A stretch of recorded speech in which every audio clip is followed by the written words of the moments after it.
Hello and welcome to Hawk Mountain Sanctuary's Stay at Home Speaker Series. Today's program is Learning Birdsong by Habitat with Holly Merker, professional birding guide, environmental educator, and Hawk Mountain Sanctuary board member. Hi, everyone.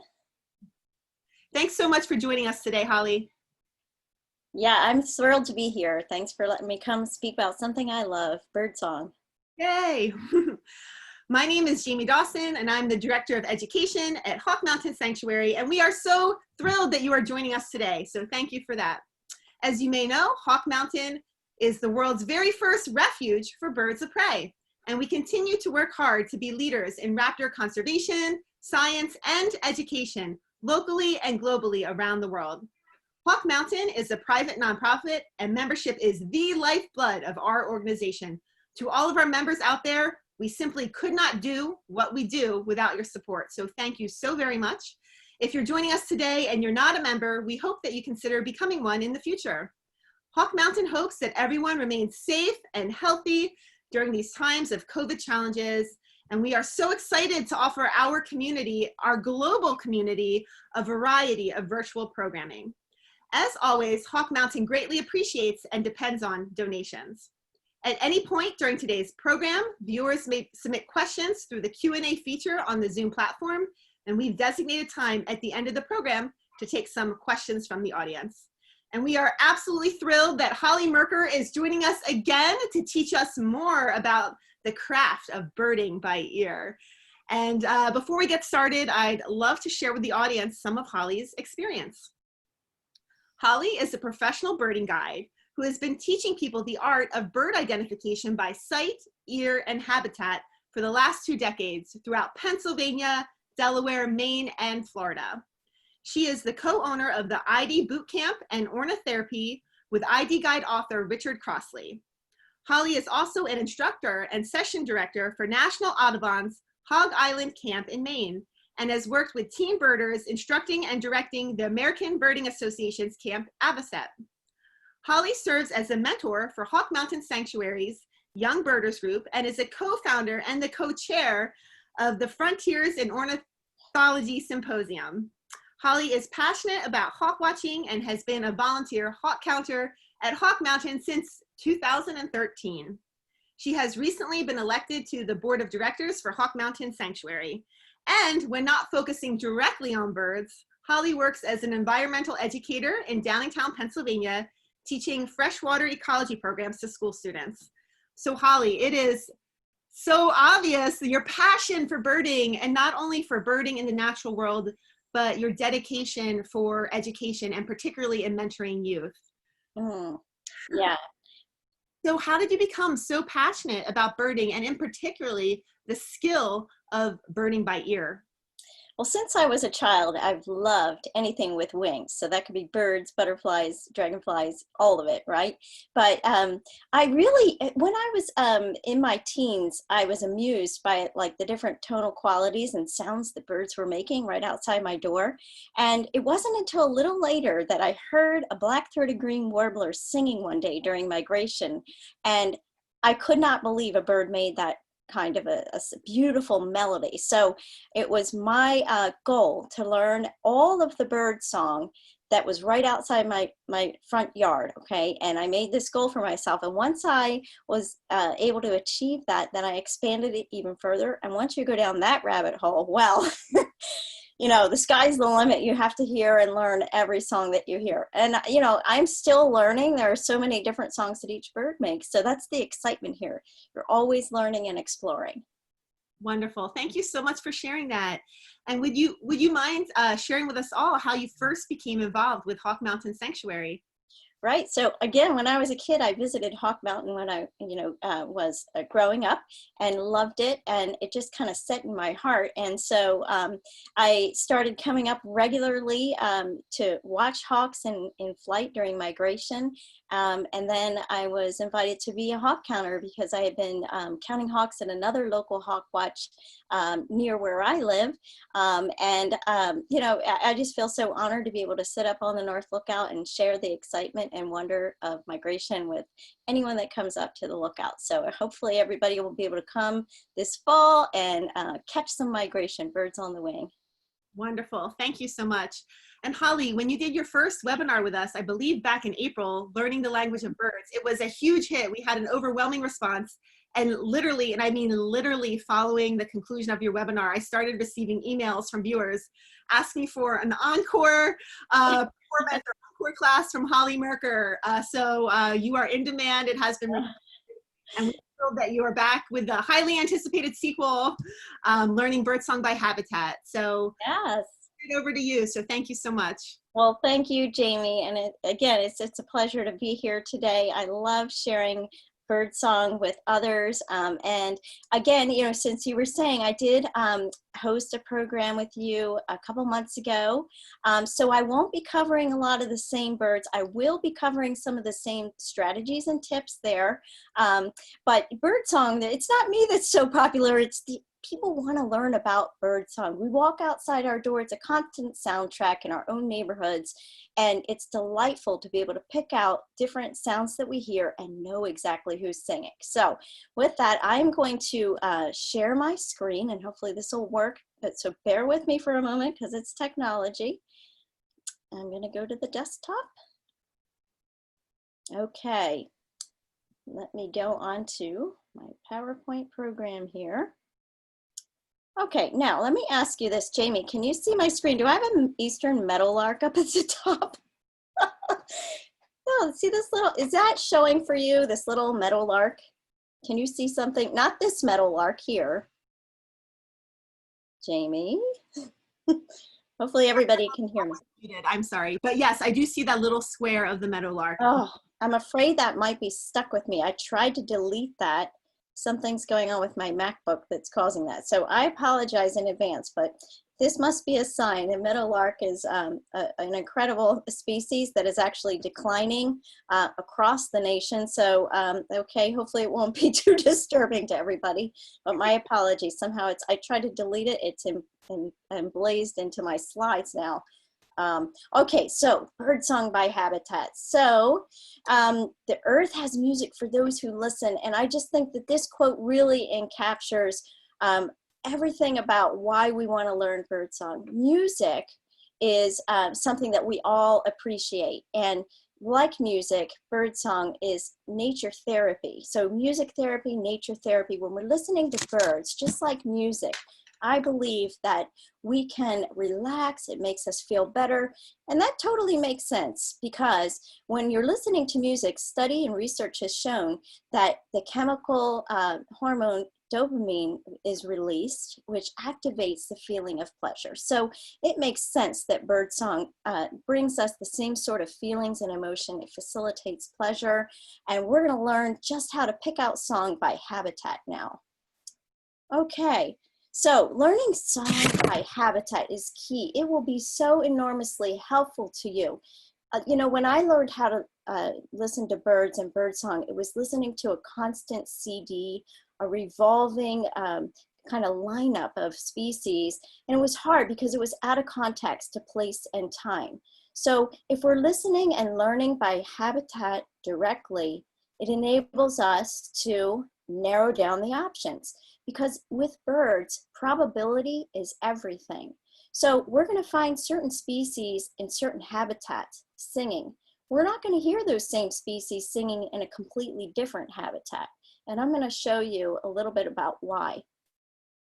It also, you know, think about when you were younger or even right now, your favorite song. If you hear that song, it takes you back to a place and a time in your life. It's sort of like a souvenir you're revisiting. Same thing with birdsong.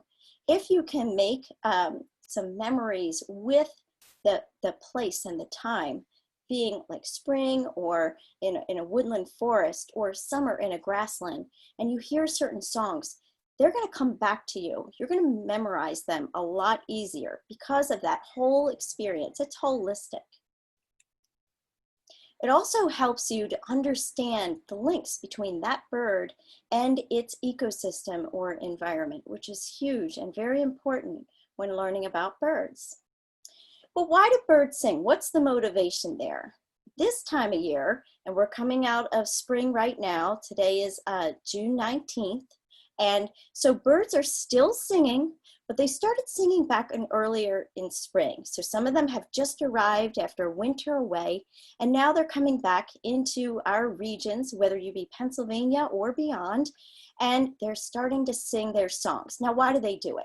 Well, first off, of course, we know they want to attract a mate for the nesting season. It's how they continue their species population. But they're also doing it to designate their territories.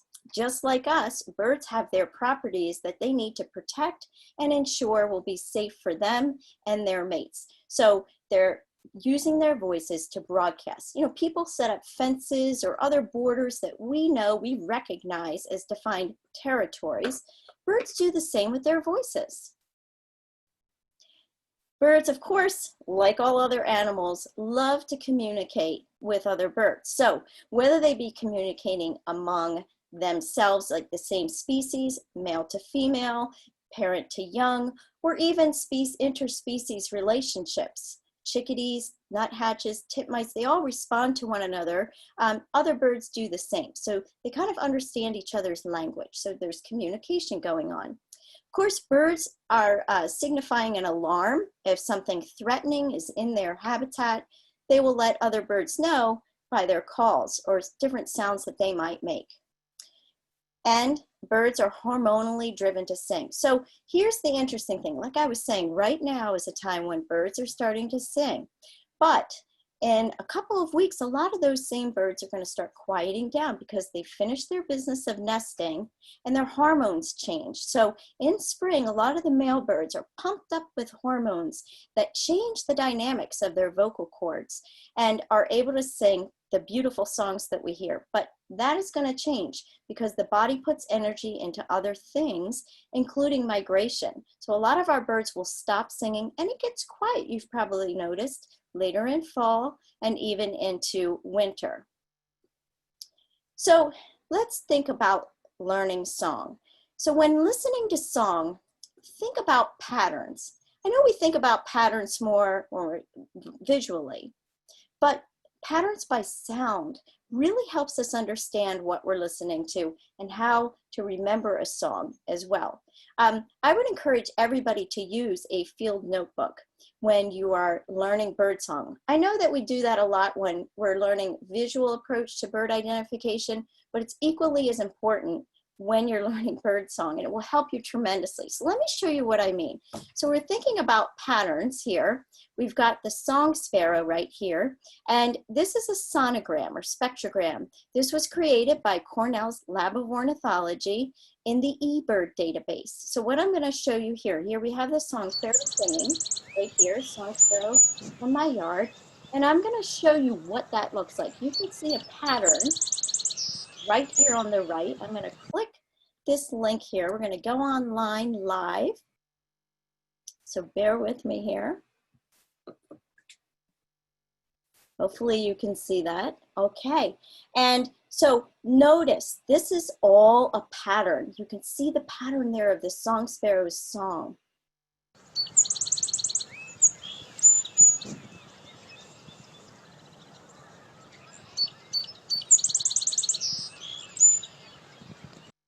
So basically, this is a visual diagram of how a bird song looks. And that is enormously helpful to us when we are learning. So you might draw out, like by making hash marks or rudimentary, taking a pencil and doing an upswing, just so you can see how a song looks. And sometimes we may not know what we're listening to, and this is another good, useful way to describe a bird song, not just by writing down the tonal qualities perhaps or what it sounds like, but also how it looks in your mind's eye, getting that visual memory working together. Okay, let's see here. All right, so why do they sing?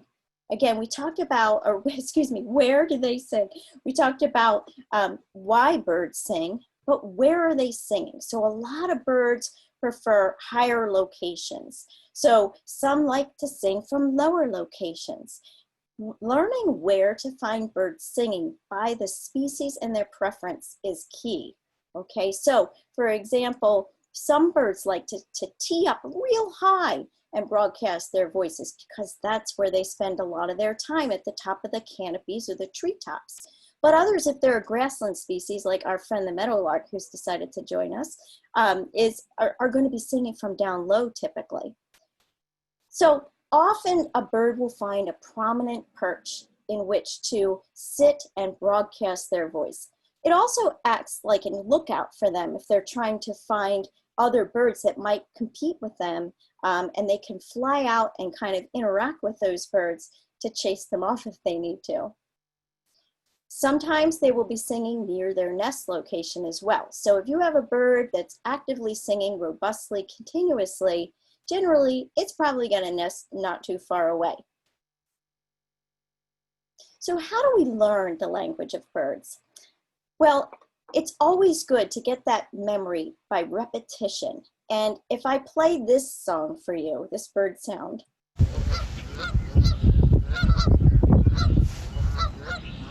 I'm sure you all recognize what that is. And it's the Canada goose, right? So how did you learn that? Think about that. So when I ask this question, if I'm giving a live presentation, people say, well, because I've heard it many times. Right, you've heard it many times and you've seen the geese making that noise. You instantly recognized. You could hear that with your eyes closed and know that Canada geese are nearby. And that's what we want to do when we learn birdsong, all birdsong. So that's a repetition of behavior that you, in your life, where you've seen and heard and memorized. We want to do the same thing with the birds that we're seeing, and being able to be in a habitat and doing that really helps seal those birds into your memory. So it's always about repetition, going out and putting yourself in that habitat and learning the bird songs. So again, the number one most important tip for learning bird songs and sounds is find the bird that's singing. Just like that Canada goose that you used to see all the time, you're used to seeing, you'll be able to recognize easily if you can get your mind, your eyes, and your ears all working together to help seal in that memory. Watch it sing, and that will help seal it. It will help enforce that kind of muscle memory of your ears, your audio visual working together. Again, I can't stress this enough about the audio and visual memory pairing up and working for you.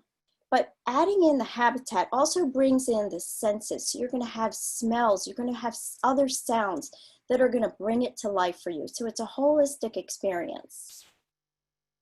You want to create your own outdoor classroom. And what I mean by that is picking a location in a habitat. So each habitat, so what I would suggest to you, since we're learning today about different habitats, is to identify a habitat that you feel comfortable in, that's easy for you to access, even if it's your own backyard, and making it your outdoor classroom. Visit it routinely so you get to know all of the trees or all of the features that stay put. That way, when you have birds entering in, you don't have as many distractions. You're able to focus on the birds because your mind and your eyes are already used to what you're seeing in front of you. I say this because it gets challenging when you go to new ecosystems and you may hear a familiar bird, but you're so distracted by navigating visually that sometimes it's harder to place the bird sound. So if you're recognizing your habitat, you're familiar, it helps you learn quicker and find the birds quicker. Once you get to know that area, again, you're going to be able to pick out those songsters much quicker. And then when the new singers arrive, like during migration in spring especially, you'll be able to pick those out much easier. Always use a notebook. So a small field notebook, anything you have, is really useful in helping you learn. Like I was saying before, drawing out, however it works for you, a visual diagram of a bird's song will be really helpful. And you can go back and learn from what you wrote, maybe even a couple of years from now, about that bird song. So taking notes about what you're hearing, because again, it's getting your mind and your visual and auditory memory working together. We have to be companions with all of our senses here and able to to make this as effective as possible in learning. So how can we learn bird songs? Well, we can develop mnemonics. So mnemonics are putting sort of like either a catchy phrase or using even some other words that are cues to you, memory triggers on what that bird might be. Mnemonics don't always work though, because I might remember that sweet, sweet, sweet, you're so sweet is something I associate with a warbler. But what warbler was that? Well, you've got to add something in that gives you that prompt to remember when you're using a mnemonic. So maybe it's singing the bird's name or adding words that associate that bird's name to that song somehow. Developing your own lyrics to a bird's song is helpful. I did that when I was learning how to all of the warbler songs, and it really helped me remember, okay, I remember that song. Okay, what was it? And then I could sing it to myself in that same tone or melody with the name of the bird in it. So then I knew what bird I was listening to, and that really did help me. Watch that bird sing again, and as much as you can. Now, sometimes birds are really hard to see because they're high up in the tree, and I will admit that during spring migration, I'd say probably more than 60% of the birds I identify are by ear only, and I never see them. That's because they're far from me. I'm on a trail and they're further inland and I can hear off the trail. But also because sometimes birds aren't as easy to see and pick out with all of the leaves on the trees, of course. So listening as much as possible, but also if you can see the bird, that does help you. But you're observing with your ears. Again, it's always about repetition. Like any skill that you want to learn, whether it be playing a sport or learning how to play an instrument, the more you practice, the better you will get. The more your body gets used to this, and you'll be able to tune in much quicker, and you'll get to know the locals really fast once you start with repetition of this experience over and over. Again, I'm stressing this to draw in your notebook, your field notebook, all these songs. It's really a lot of fun, actually. It seems a little unusual, but it will really help you. And I personally feel like more field guides should be introducing visual diagrams versus every field guide has a different description on what a bird sounds like.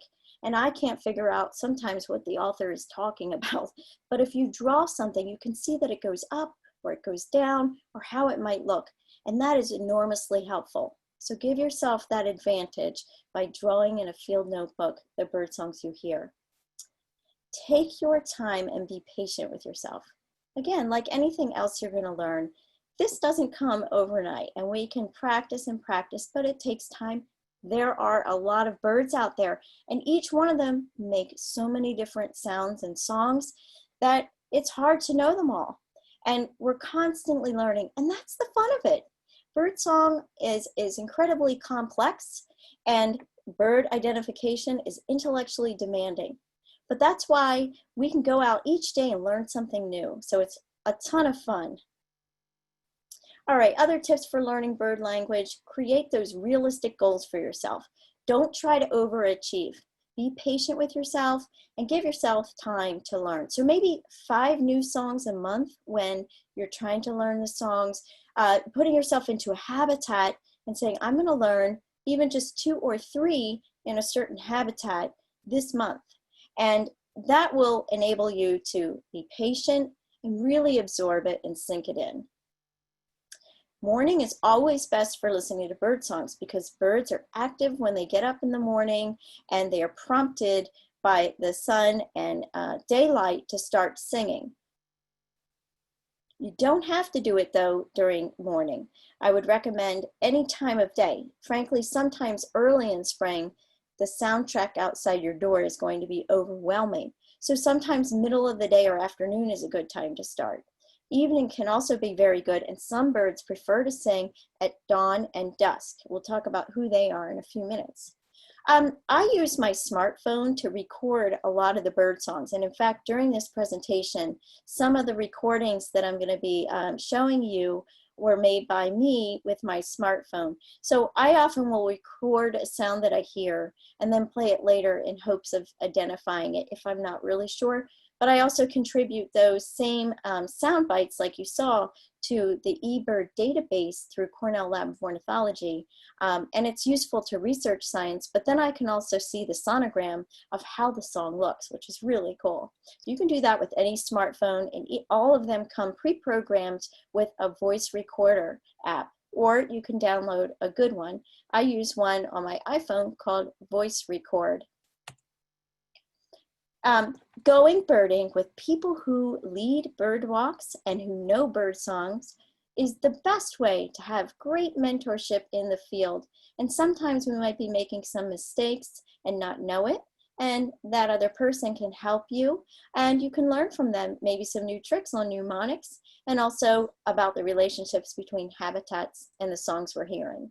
So go birding. There are bird clubs everywhere. I realize that right now we're still working amidst the pandemic, so it's a little complicated to go birding with other people, but soon enough there will be opportunities for everybody to explore outdoors. Okay, we're going to start out with our first habitat, and I'm putting you a video on here. So this is birds of the deciduous forested landscapes, which is surrounding most of Hawk Mountain Sanctuary. And I realize we have a lot of listeners coming in from different parts of the country right now. So we're focusing mostly on eastern birds, but hopefully some of the tips that you hear today will apply to your neighborhood. And a lot of the birds that we have, we share in different habitats and ecosystems anyway. So forests depend on birds, and birds are dependent on forests. It's an interdependency. These are links in nature, and birds help control insects and help spread seeds by eating berries and foods, and also birds benefit from these shelters. But not all birds are adapted to being in forested landscapes. And those that are have a unique set of habitat requirements. And we're going to talk a little bit about each of them and where we might find them. So we're going to start off with the scarlet tanager. So everybody loves seeing scarlet tanagers because they're so flashy and really are just a signature bird of the eastern forest. So the scarlet tanager is a bird that sings a lot like an American robin. But this bird has a little bit of a buzzy quality to its tone. The way I think about it is if I'm standing in a forest and I hear this bird singing, I'm listening for its kind of buzzy phrases. And I'm going to play these audio clips for you. But one thing that the scarlet tanager does is it throws in its call note, which is chipper, and you're going to hear that. So I think about that. Again, it does sound a little bit like an American robin, the way it throws out that song in a series of phrases that are warbling along. There's a pause that's measurable in between each phrase of its song. So it will continuously go on, but there will be a pause in between the phrases. So listen for them. Scarlet tanagers are birds that stay at the top of the canopies mostly. That's not saying they can't come down for a peek at what's going on below or to catch some insects and bugs. And as you see, they have a large bill, so they like to pick out larger caterpillars and beetles, things that other birds don't necessarily eat. So, but they typically will be found from the high canopy and singing so up high. It's amazing that a bright red bird can blend in so well to a green habitat, since those are two complementary colors, but they do. I often am looking high for a scarlet tanager when I hear it. So let's listen to the scarlet tanager. I have two recordings here. Again, listen to the robin-like warbling, buzzy sound and the phrases between.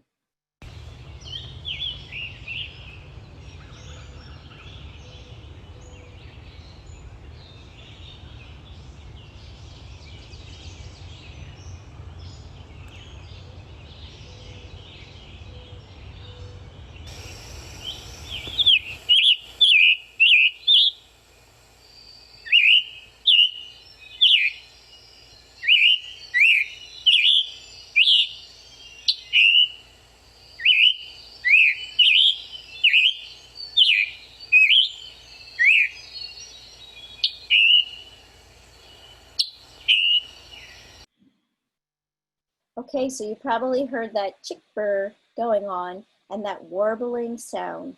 So that's what I'm listening to. When I walk into the forest, I'm listening for that chipper sound and that warbling as it goes along. We're going to move on to another species right now, the black-throated blue warbler. Okay, so this is a warbler that is usually found from mid to low canopy. So these are the song posts. And when I say song posts, these are spots that the bird generally can be found. So I'm looking mid to low for this bird singing when I'm out in the forest, unlike that scarlet tanager where I was looking really high. So this is a buzzy note, and one of the mnemonics that I use is black, black, black, blue. Listen to the sound and see what you think.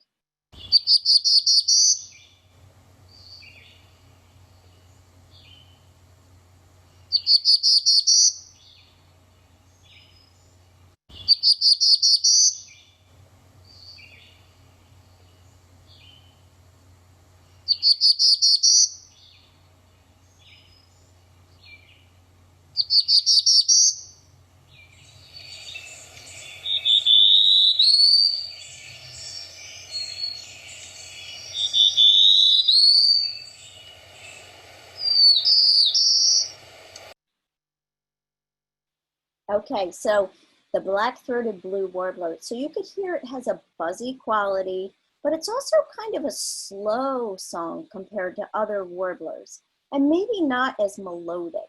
So buzzy, kind of slow, and also maybe not as melodic. Usually the last note goes up. So if I were drawing this, I'd do an upsweep at the end. And lots of different songs coming out of a single species of warbler. That's the thing that gets tricky, is that warblers don't sing just one song. They have alternate songs, alternate A, B, and so on and so forth, and they can sound a lot alike. But this one, again, when you hear it, a lot of times think about where you're hearing it from. So they like to be low to mid canopy. Okay, the hooded warbler, another exciting bird that is found in eastern forest with a lot of understory that's just at a certain height just for them. So they'll sing from mid to low forest with a nice dense understory. And their songs are very clear and sound very confident when they spit it out.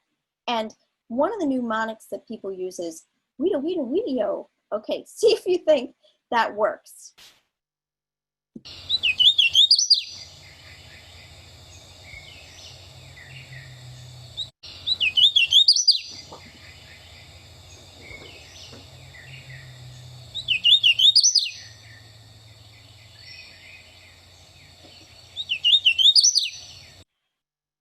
Okay, so that warbler sound, you could hear how rich and how confident it sounds. So that's a note I would make for hooded warbler, is that it sounds rich, clear, and very confident when it spits out the weeda, weeda, weedio. And again, it usually sings from about mid to low canopy in the forest. Another bird that sounds a little bit like it would be the, chestnut-sided warbler, sings a little bit like this. So again, there is some confusion over the different warbler species. And chestnut-sided can be found in companion with this species, with hooded warbler. But they are always usually dead on with this loud, clear song, sounding very confident. And if you listen to them closely, you'll probably be able to pick out the difference. Okay, we're going to move on to a thrush. So this is the wood thrush here, and probably very familiar to a lot of you. One of the most beautiful songs out there, and that's because the wood thrush has a vocal cord. So the vocal cords of the bird are called a syrinx. We have a larynx, they have a syrinx. And their syrinx is developed so that it's like two windpipes, and that way the wood thrush can sing in harmony with itself. So it's two introductory notes followed by a flute-like harmonious song that ends in a metallic buzz. So a lot of people pick out that middle phrase, which sounds a little bit like "Eole." So see if you can hear that in this song. Generally, they'll sing from low to mid canopy. They are forest dwellers here in eastern forests and nest fairly low to the ground, so that's why. Let's see.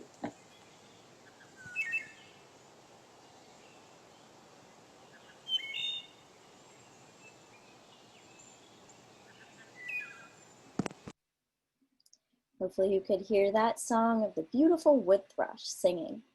So the wood thrush is often found in habitats with other thrushes in eastern North America, whether that be Swainson's thrush or sometimes the veery or even the hermit thrush. And they all have the same tonal quality in that their syrinxes are developed so that they're singing almost in like this reverberation of harmonies. But they each have a different melody. And so think about how you're identifying that melody as you're listening to the wood thrush. The wood thrush also loves to sing at dawn and dusk. So you'll hear them just as the sun's setting, almost dark. You'll still be hearing the beautiful flute-like sound of the wood thrush. Its cousin, the veery, has an ethereal, reverberating, double-phrased descending song. It sounds like it's, to me, a little bit like wet finger going over the rim, swirling over the rim of a wine glass or some thin glass. They also have a call that's veer, and it sounds, that's how they got their name. It's very distinctive. And you hear that a lot of the time before they even sing. They are, again, found at mid-level in lush understory of wet forested areas, often near streams here in Pennsylvania. You'll find the veery. Their song post, where they're singing from, is low to mid-level. So let's listen to that beautiful veery. Okay.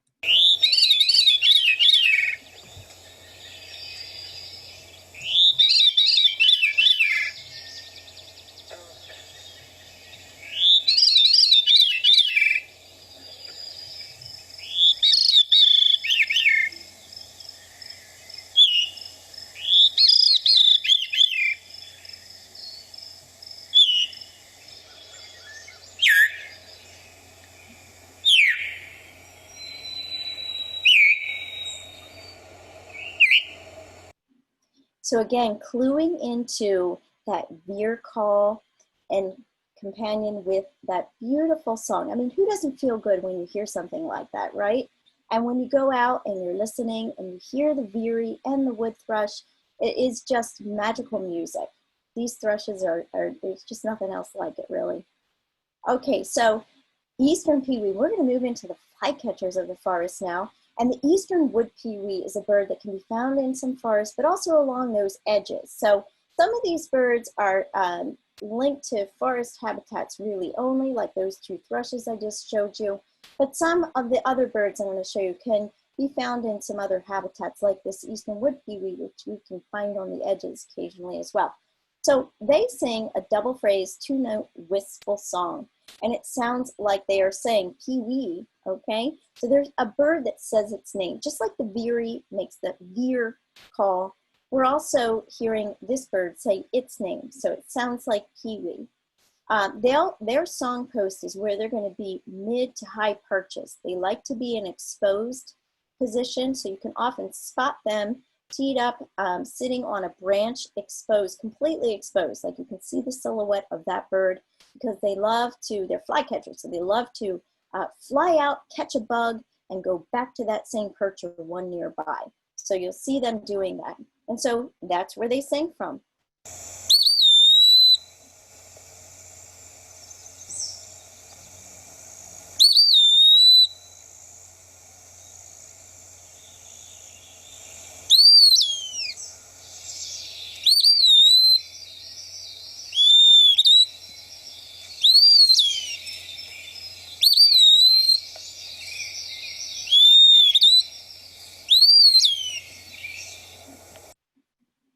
Okay, so hopefully you heard the peewee saying its name, and probably it's a familiar sound to a lot of you.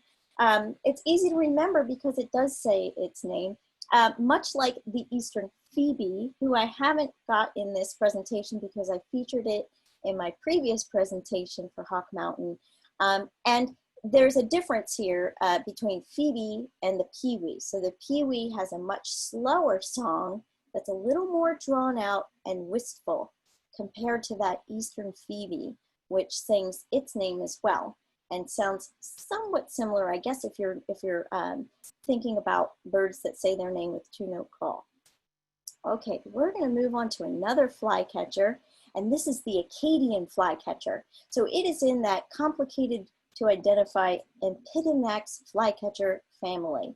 So these birds are so visually alike that it can be tricky to pick out which one you're looking at. And this one here, the Acadian flycatcher, loves to be around running water, so often found stream side, but also in forest as well. So you can see this bird has a bug in its mouth. When I took that photo, the bird was catching some insects on the wing next to the Brandywine Creek here in Downingtown, Pennsylvania, to feed its young. And it has a really distinct call. So some people say that it says pizza, and other people like me say, what's up? So it's a friendly kind of excited call that rises at the end. And its song post is typically mid-level when we're listening to it. Sometimes they're going to be, especially during migration, a little bit higher, and when they're on territory along stream side, you usually find them maybe about 30 feet up, but their nests are often placed over like a downsloping branch on a tree. And so sometimes if you look, you might be able to pick out that nest, which has some streamers hanging underneath it. If you hear one singing a whole lot from the same spot, it's a good sign that there's probably a nest nearby. So keep an eye out. It's kind of cool to find these nests. I'm going to play the sound of the Acadian flycatcher. So again, it sounds something like a two-note call that rises at the end.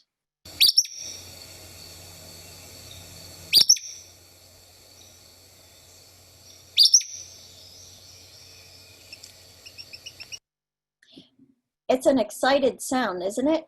It sounds like it's really like you've bumped into it and it has to exclaim right away. So as you're in that forest ecosystem, you're going to hear this Empidonax flycatcher. Okay, so again, this is a bird of the eastern forest, but it has a cousin called the willow flycatcher, which sometimes it can be confused with. And I'm going to show you that bird and what habitat you can find it in, because they are never in the same habitat. The ovenbird is another warbler that's found in the eastern forest. And a lot of you are probably really familiar with this one. We hear it often. They're very loud, even though quite small birds. They sing from low areas. Their nest is actually on the ground, which is how they got their name, because they make a little dome-shaped nest nestled in between some leaves in this kind of like an oven door type of cavity on the forest floor. So you'll find them singing from lower perches. They usually don't go too high, although occasionally if they're being extra territorial, they may. But it's a two-note call that gets louder as the birds sing. So it sounds like you're turning up the volume as you're listening. So when I listen for an ovenbird, because other birds that we're familiar with, like Carolina wren, or maybe Kentucky warbler, which can be found in the same habitat too, they don't have the same cadence, and they definitely don't sound like they're getting louder as their song is being spit out. So this bird, again, gets louder, and each syllable is enunciated. See if you can hear what I'm talking about when I say it's getting louder.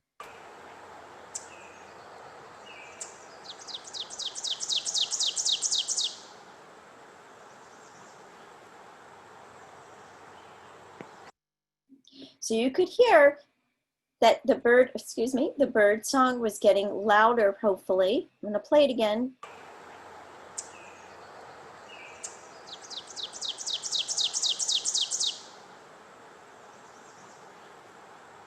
So it's making a bold statement. It starts out low, but then it gets louder and louder, making itself bigger and bigger in the forest. And just like I said, small bird, big sound. Okay, another bird of eastern forests and other areas are the red-eyed vireo. And the red-eyed vireo is a bird that sings a lot during the day, so we could hear it at all times of the day, going on and on. And it's absolutely beautiful. To me, it always sounds very happy, very conversational. And what I mean by conversational is that it sounds like it's asking a question and then answering the question. So it's asking a question in one phrase and then repeating or answering the question back to whomever it was asking as it sings the next phrase. So these birds have a clear melodic phrase that is repeated in a series. We're going to listen to that and see what you think. They usually will sing from mid-level posts.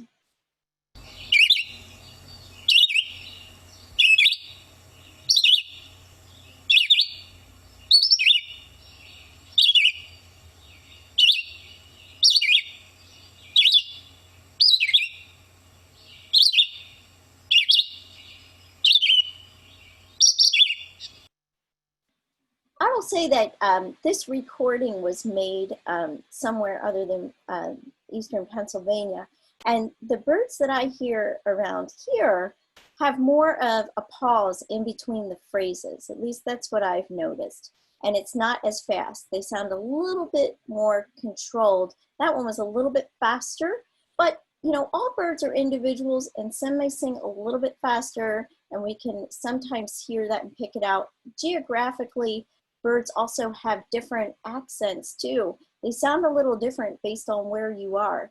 And that can be in the east versus the west, or even smaller geographical patches. So, but the red-eyed vireo is a constant companion as you're walking through the eastern forest, singing these phrases of the conversational question and then answer. The winter wren is a tiny little bird with an incredibly bold voice. Some of the smallest, nondescript, because you can see that winter wren isn't as colorful as like the warblers or the scarlet tanager. It blends into its ecosystem, its habitat. They love to be on the ground. They love to be scurrying around fallen logs because they eat invertebrates that are decomposers, working out all of the rotting wood and finding all these little bugs. So you'll find these birds, these winter wrens, low to the ground. So sometimes they find a perch like this one. I actually took this at the North Lookout at Hawk Mountain. So it was pretty high when I took that image, meaning that it was elevated, but it was also sitting at the North Lookout on one of our little shrubs there. And it has a beautiful resonating bubbling song. And this bird, I mean, it's unbelievable how much it can broadcast its voice. It sounds musical and flute-like like other wrens. But listen to the rich tonal qualities that you hear coming out of this little bird.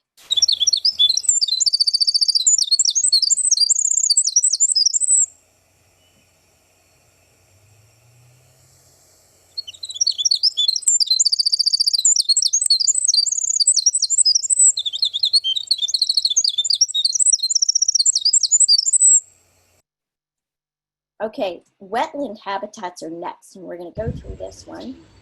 So a wetland is an ecosystem filled rich with all sorts of natural, different things going on in the natural world. So wetlands act as filters, filtering out pollutants, and they're also acting as sponges, helping to control flooding. But they're fantastic habitats for birds that want to nest and have their young protected because they're hard for predators to infiltrate. Okay? So we're going to focus on the birds that are found in the wetland ecosystem. And this one is probably familiar to a lot of you, the red-winged blackbird. And it starts off its song with a harsh single note and then launches into a metallic melodic trill. Sounds like conqueree, and will be found singing from low vegetation to mid-level trees.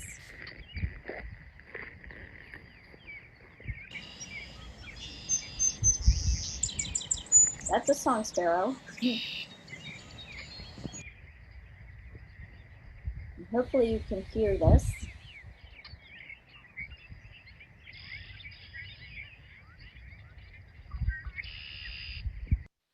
So it's a video of a bird. And I apologize, it might be getting loud in my background. We're getting a thunderstorm here in Downingtown, Pennsylvania right now. Okay, so yellow warbler is another bird we'll find in wetlands, but we'll also find them on the edge habitats as well. They're kind of generalists as far as warblers go, but oftentimes when I'm in a wetland, and in that video that I just showed you, there are yellow warblers singing. So it's a fast song that ends on an up note a lot of the time, clear and rich, very fast as I said, but it's a melody and sounds sweet as it's singing. The mnemonic associated for this one is sweet, sweet, sweet, I'm so sweet, sweet. So think about honey when you're thinking about something yellow and honey associated with that, and that's one way that mnemonic might be able to help you. Generally, they're singing from mid-level trees and or shrubs.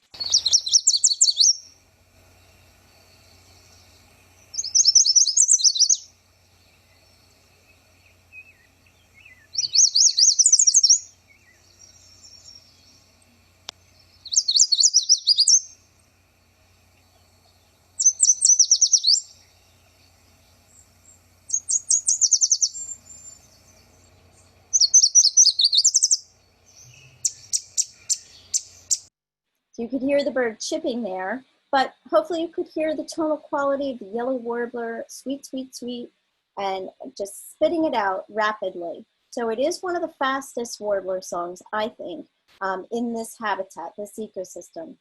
Another bird that you can find in this habitat is also the swamp sparrow, and it has a long trill that's even toned.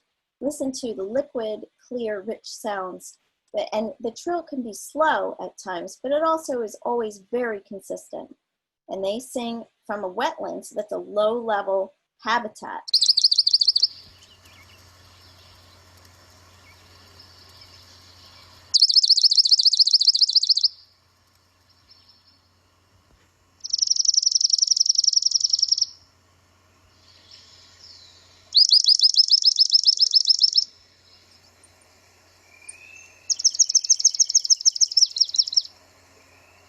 So there are other birds that make a trill, and this can get confusing.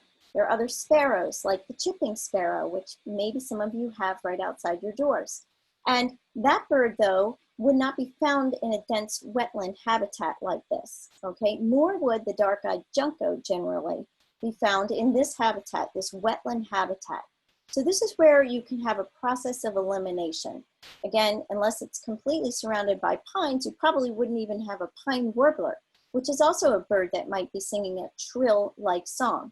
So when you hear this bird singing and it's coming from down low and it's a rich, repeated trill like that, back and forth, rocking back and forth sound, then it's probably your swamp sparrow. The common yellowthroat is another bird that can be found in a couple of different habitats, but they are often found most closely associated with wetland habitats. And they sing a repeated phrase that is spit out. It sounds like witchety, witchety, witch.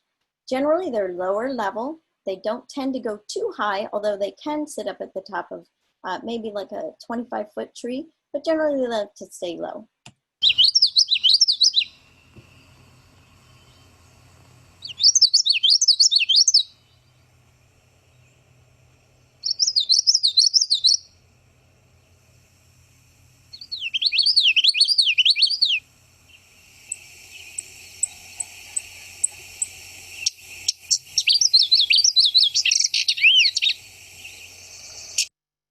So even when the bird was spinning out that last little twist on its song, you could still hear that witchety, witchety, witch.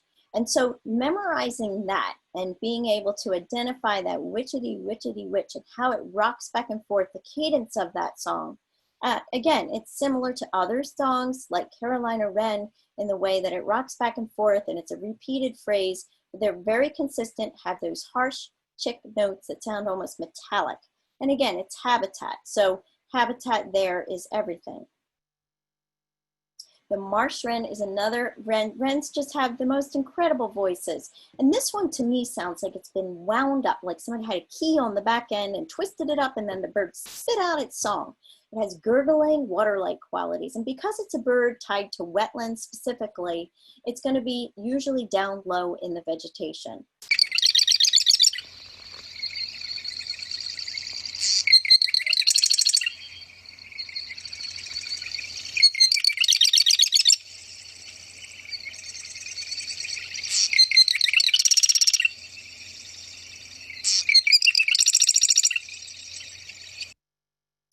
So you can hear how it sounds like it's wound up and then spit out really quickly.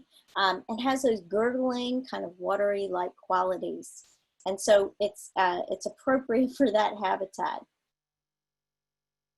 The willow flycatcher is the cousin of that Acadian flycatcher that I told you about before, who is in the Empidonex flycatcher family. But this bird wants to be in open spaces, oftentimes with a lot of willow trees near wetlands. And this bird has a two-note call also. Remember, the Acadian flycatcher sounded like it was startled and it spit out this, what's up, or pizza. Okay, now this guy sounds a little bit different, okay? It's a little bit, they have like a little bit of a twist to the beginning of their song, and then they spit out something that sounds like Fitzpew. See what you think.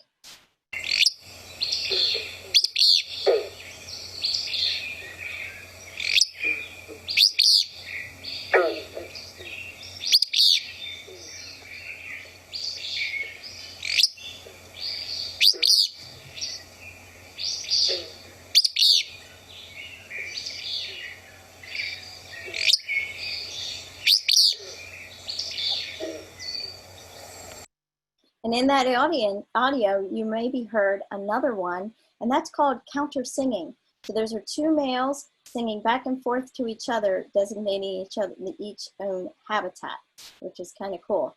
So again, this bird is not going to be found where you have that Acadian flycatcher. So we don't have to worry about confusing them by ear, but it's just recognizing these two different songs based on habitat. So habitat is everything.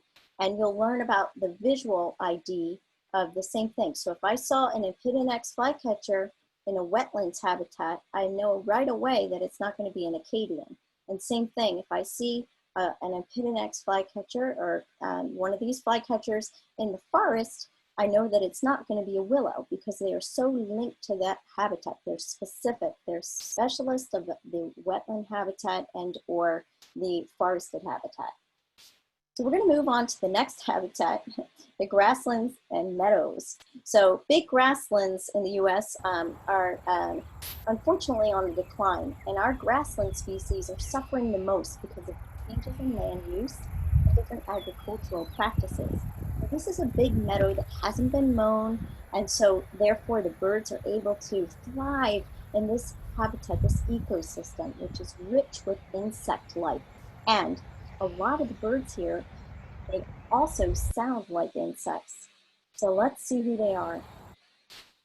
The eastern meadowlark, who has been enjoying being our mascot today, is found in this habitat, this grassland habitat. And they have a beautiful, wistful whistling song that is the soundtrack of all of the big grasslands if you go to them in spring. So they'll sing different versions of this song, but they always have the same wistful tonal quality. And they sing from vegetation, prominent vegetation within the big grassland. So if you have like a stalky bit of vegetation like a milkweed plant or something else, small willow, you'll find them oftentimes sitting there. But just the same, they can go up to a high perch to broadcast their voice. So I'm going to play this beautiful song of the eastern meadowlark. They also make a couple of buzzy noises as well, which is good to clue into and learn because it helps you identify and find them quicker.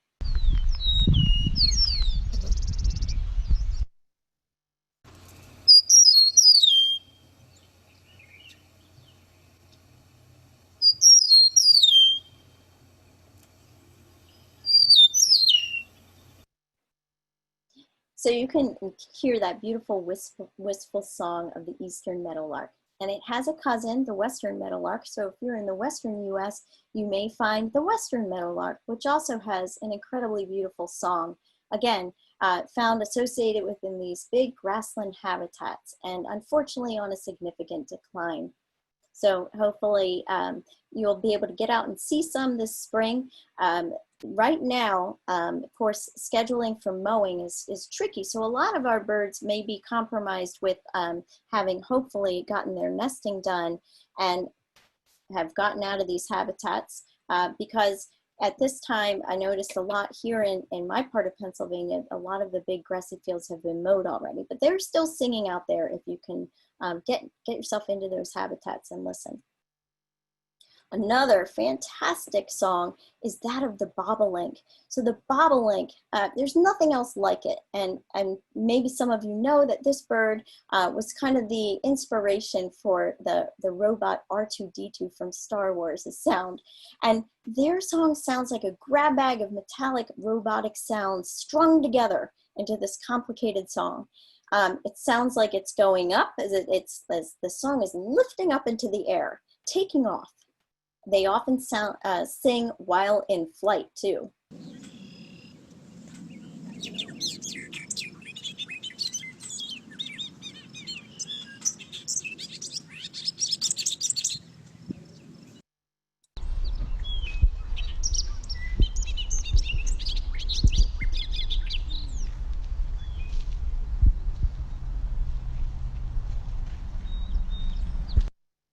Okay, so the bobolink, if you can get out and listen to some bobolinks this summer, it would be a wonderful experience listening to all these robotic sounds. They also make a bink bink call when they are in flight, which is a good way to detect them outside of the breeding or nesting season. The grasshopper sparrow is another sparrow found in open grasslands, and they make a sound that is much like an insect, just like their namesake. So it sometimes is difficult to hear the whole song because they make a quick, tiny little twinkling buzzes, followed by an insect-like buzz or trill at the end that ends on a down note. I'm going to play the song so that you can hear it. Because this is a grassland bird, they usually are found singing from lower perches or posts. Again, grassy vegetation and or stalky. You can see in the image here that the birds are teed up on some of the woody vegetation that's found in an open pasture or field.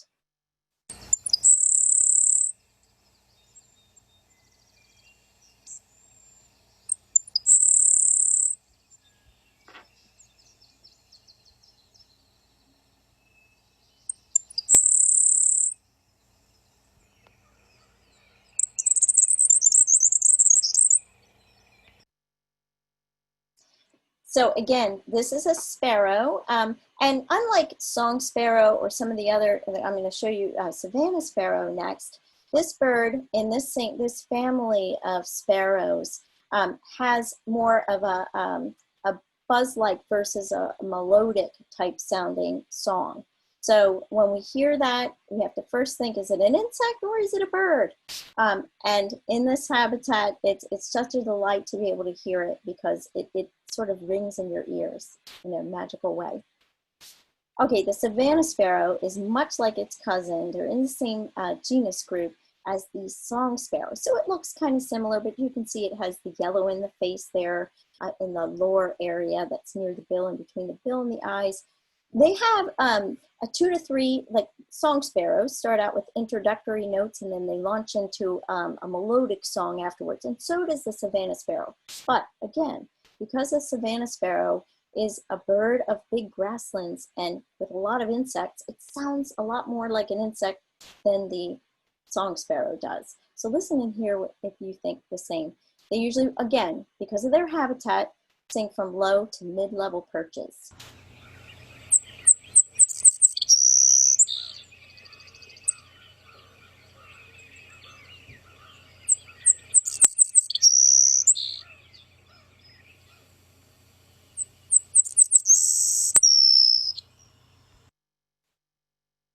So you can hear there's a couple of introductory notes followed by a buzzy melodic song. We're going to move on to another habitat now, and this is the edges and transitional habitat. Edges, where there's an edge of trees and then maybe some scrubby stuff in the middle here, where you might find different birds, much like a backyard, a suburban backyard, or even an urban backyard, where you have different types of habitat interacting. So the first species we're going to talk about is the indigo bunting, which has a double string of phrases strung together. So what it is the bird is going to sing one sound, and then it's going to move on to another sound, and then it's going to keep rebounding. So it would be like 1, 1, 2, 2, 3, 3, 4, 4. that's a mnemonic that a lot of people use, or fire, fire, here, where, here, there. Let's see if you can hear that.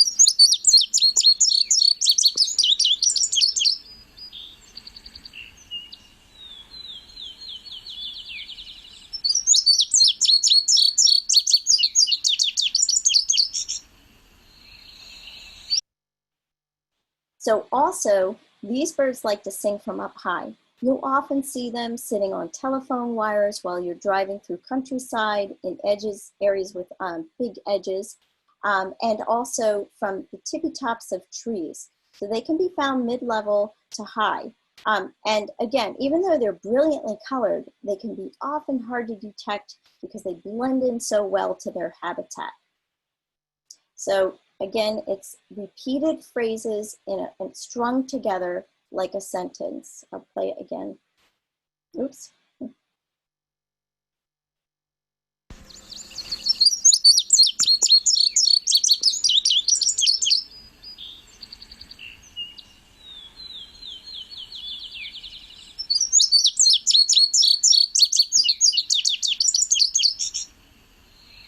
And has a buzzy quality as well. I went over that again because sometimes it can be difficult for people to pick that one out.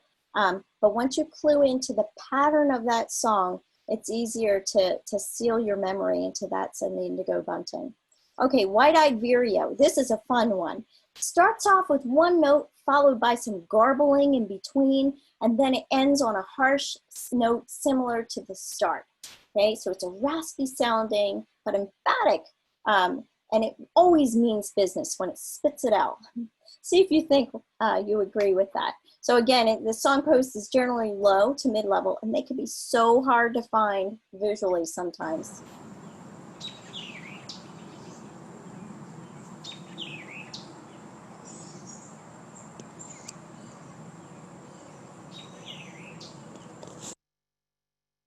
So some people think that they're saying, quick, Chuck, throw me a beer, Chuck. So I don't know if that's a good mnemonic or not for you, if it works for you, but that is one of the ways in which we can remember is just this kind of conversational, emphatic, I mean business kind of spit out song by the white-eyed vireo. And again, they're going to be found in these edgy habitats. The field sparrow is another bird that can be found in companion with the indigo bunting and also that white-eyed vireo on the edges. Now, field sparrow will also be found in fields occasionally as well. Usually, not as much as those big grasslands that we just saw with the savanna sparrow and the grasshopper sparrow. So they start their song with a couple of longer notes and then go into a bouncing trill at the end. And again, I think it sounds like they're longing or they're plaintive. It's a very sweet sound. And low to mid-level is where I usually hear them singing.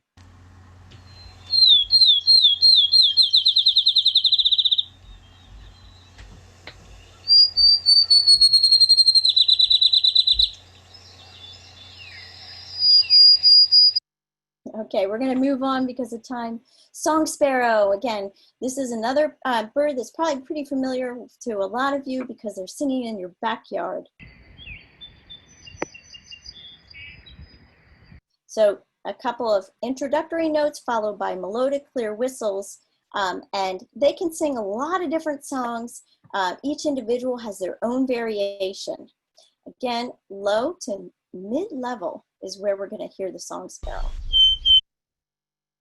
Baltimore oriole is another bird of edges and habitats that are kind of transitional. Sometimes big fluffy trees like willows or even maybe sycamores is where we're going to find these birds, but they sound like none other. They have a whistling sound that almost could be confused for a person at times, and they sing from mid-level to high level in trees.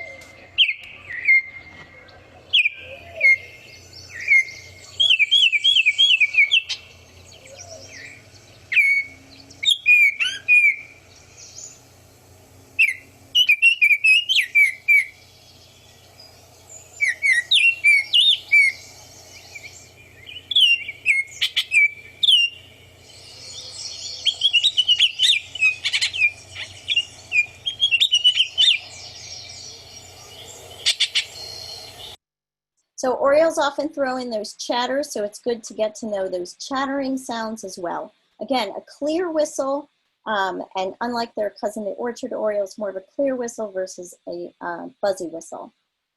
Okay, the last one I think I have is house wren, and this is another familiar one to backyard habitats. Starts out with a chattering sound and goes into a loud and animated pretty song.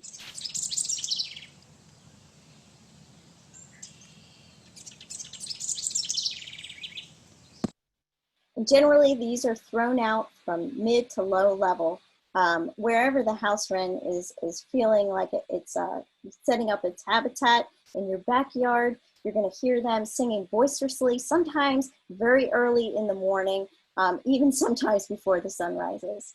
All right, well, thank you for listening, everybody. I know I went over, so I apologize with that. But if you want to learn more about birdsong, feel free to get in touch with me. I have my email at the bottom here, and Jamie and the Hawk Mountain team here, thank you so much for having me today. I really appreciate being able to share with you my love for birds and bird songs. Holly, thank you so much. That was absolutely incredible, and no apology necessary for the length of your program. It was awesome. Let's keep going. And some chats are coming in, just kind of applauding you, Holly, for your great job. So fantastic job. So a few questions.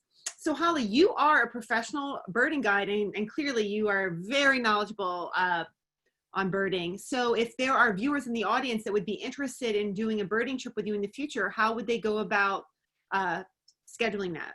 Oh, okay. So I am in business with Richard Crossley. We have ID Boot Camp. Once COVID-19 restrictions are lifted and things get a little bit easier to have outdoor programming, we're going to have some more programs. So we have a website that you can look into. Also, I will occasionally give programs at local nature centers and sometimes even at Hawk Mountain. You can find me there as a hawk counter as well. But yeah, so I'm kind of all over the place. I also am an instructor at Hog Island Camp in Maine, Audubon. And so it's, you know, if you get in touch with me, I can tell you where I'm going to be next. And I love to have people along. It's just, what I love to do is sharing nature with others. So Wonderful, thank you. And also on that note, would you mind sharing with the audience a little bit about how they could be involved with your ornithotherapy program? All right, so well, ornithotherapy is bringing together the observation of birds in a mindful way to promote wellness and well-being. As we were talking about before, being outdoors, we know now that research proves that that is therapeutic and brings us wellness of body and mind. So we are actually writing a book called Ornithotherapy, Changing Your Heart, Mind, and Soul right now. We have a Facebook group that's very active. So we want to connect our community together to share their experiences about what birds bring to them, because we all know it brings us immeasurable joy, but there's a benefit to us beyond that. So that's what ornithotherapy is. Thanks, Holly. And I have to say the posts are amazing, and the photos that people share on the Facebook group is amazing. And congratulations on your book. That's really exciting news. Yeah, we're excited about it. So hopefully everybody will check it out when it comes out, and get in touch with us about the Facebook page. It's open to everybody. We'd love to have people sharing there, connecting. Thank you so much. So we do have a question. So sometimes when you go to a place, there may be the same species that has this slightly different dialect. So any tips on being able to recognize these differences in birdsong dialect within the same species? Yeah, so that does get a little tricky. And sometimes when I go to areas outside of the eastern US and I'm hearing the same song, like warbling vireo comes to mind if I go to the western part of the country, it sounds a lot different, but it's always generally the same pattern. And that sort of the way the bird spits out its song is generally the same. Even if the accent's a little different, it's still the same pattern. That's why I stress getting to know a pattern of a bird song is key. How a bird sings it, as far as like the emphasis on different notes, is usually helpful. Of course, there are some birds that mimic others that make it difficult. And I don't just mean the mockingbird. Believe it or not, birds like, eastern towhee can mimic other birds. I've heard them doing a bang up white-eyed vireo song. I mean, it gets complicated, but once you listen, so you listen to how a bird spits out its song. And I say spits out liberally in that, that's the cadence, that's the pattern it's delivering. You're always going to be able to pick out that same familiarity. So it is complicated and tricky. Generally, it's not too difficult if you're traveling around and you hear a different dialect of birdsong. But again, even with song sparrow, you recognize the patterns of 2 or 3 or more introductory notes followed by that melodic sound and a little bit of an explosion that stops at the end, okay? So I can recognize song sparrow in different places, even when they sing completely different songs because of that pattern. So that's what I recommend, is learning the pattern. And again, drawing it out is really helpful in learning. Thank you so much. And I just want to say, I have a parrot, an Amazon parrot in the other room, and my microphone was silenced during your presentation, but he was responding to the bird calls you were playing. So Oh, great. incredible for me to witness. So Holly, that wraps it up for the questions. Again, much gratitude to you for sharing your wealth of knowledge on birding and birding by ear. So thank you so much. We greatly appreciate it. Thank you to our fantastic audience for joining us today. We love being able to connect with you virtually during these times, so thank you so much. And remember, our trails at Hawk Mountain are now open. Although the visitor center remains closed, you can go and hike, and we have a lot of information about some of the social distancing modifications we've integrated on our website. We encourage people to buy tickets online through TicketLeap or have Exact Change. And if you're a member, you don't need to bring any money. It's free for members. So come visit us. And as always, we have many more virtual programs coming your way soon. And this is what's in store for the next week. Next Wednesday, June 24th, we have Adventures in Antarctica at 1:00 p.m. with Cody Bauman, who grew up at Hawk Mountain. On Thursday, June 25th, we have Sanctuary Storytime, Zoe Finds a Fawn, with author Peggy Hentz, the founder of Red Creek Wildlife Center, and also with Ridgetop Rachel. And then next Friday, June 26th, we have our Benefit for the Birds live. Support the sanctuary and save the American kestrel, and that's at 7:00 p.m. And that is with our president, Sean Grace, and our senior scientist and graduate study director, Dr. J.F. Terrian. So we hope to see you there. That is a fundraiser, as our in-person gala was canceled this year, but you don't want to miss this online program. It's going to be great. Thank you again, everyone. Thank you, Holly, and we hope to see everyone again soon. Bye for now. Bye.